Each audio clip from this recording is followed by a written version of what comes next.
Hello! In this video I will show you how to install Microsoft Edge browser on OnePlus Ace 5 Ultra.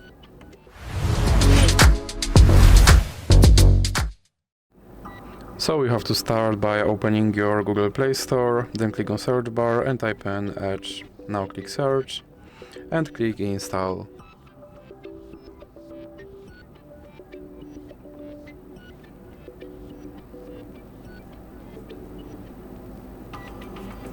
Now you can click open.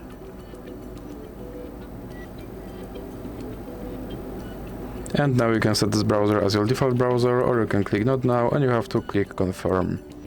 And now, as you can see, my Microsoft Edge browser is installed and is ready to use. So that's it for this video. If you liked it, please remember to leave like and subscribe.